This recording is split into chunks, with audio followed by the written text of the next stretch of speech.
பிஸ்மில்லாஹிர் ரஹ்மானிர் ரஹீம். ரஷ்யாவை சேர்ந்த பிரபல விலங்கியல் ஆய்வாளர் ஒருவர் கூறுகின்றார், ஈக்கள் பொதுவாக அசிங்கமான இடங்களிலும் கழிவுகளிலும் அதிகம் உட்காருவதால் அவை கிருமி தாக்குதலுக்குள்ளாகும் வாய்ப்பு அதிகமாக உள்ளது.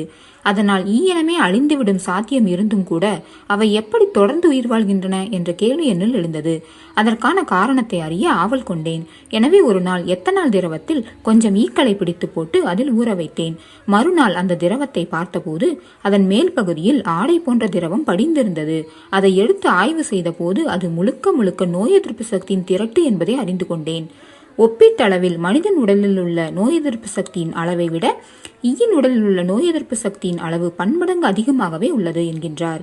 இவ்வளவு அற்புதங்களை அல்லாஹ் ஈக்களில் வைத்திருக்கின்றான் என்றால் ஈயை விடவும் பன்மடங்கு பிரம்மாண்டமான இப்பிரபஞ்சத்தில் எத்தனை அற்புதங்களை அல்லாஹ் வைத்திருக்க வேண்டும். ஈக்கள் அதிகமாக குப்பை கூலங்களிலும் அழுகிய உணவுப் பொருட்களிலும் நகர்ப்புறங்களில் அழுகிய வாய்க்கால்களிலும் மலஜல கூடங்களிலும் அதிகமாக சஞ்சரிக்கின்றன. ஓரிடத்தில் ஈயொன்று போய் அமர்ந்தால் அவற்றின் உடல்களிலும் கால்களிலும் உள்ள ஆயிரக்கணக்கான முடிகளில் ஆயிரக்கணக்கான நுண் கிருமிகள் தொற்றிக்கொள்கின்றன.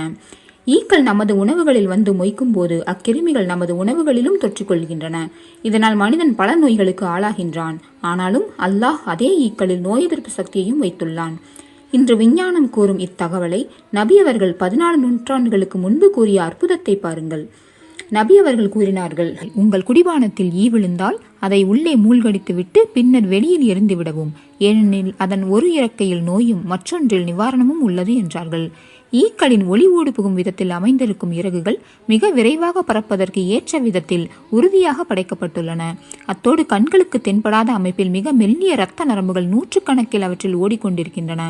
பாலித்தீன் போன்ற மிக மெலிதாக அவ்விறக்கைகள் இருந்தாலும் பறக்கும் போது அவை உடைந்திட வண்ணம் அல்லாஹ் பாதுகாத்து வைத்துள்ளான். மனிதர்களே, ஒரு உதாரணம் சொல்லப்படுகிறது. எனவே அதனை செவிதாழ்த்தி கேளுங்கள். நிச்சயமாக அல்லாஹ்வை அன்றி வேறு எவர்களை நீங்கள் அழைத்து பிரார்த்திக்கின்றீர்களோ அவர்கள் எல்லாம் ஒன்று சேர்ந்தாலும் கூட ஒரு ஈயை கூட படைக்க முடியாது. மேலும் அவர்களிடமிருந்து ஒரு பொருளை அது எடுத்துச் சென்றாலும் அவர்களால் அதனை அந்த ஈயிடமிருந்து திரும்ப பறித்து கொள்ளவும் முடியாது. தேடுவோனும் தேடப்படுவோனும் பலகீனமானவர்களே. அஸ்ஸலாமு அலைக்கும் வரஹ்மத்துல்லாஹி வபரகாத்துஹு.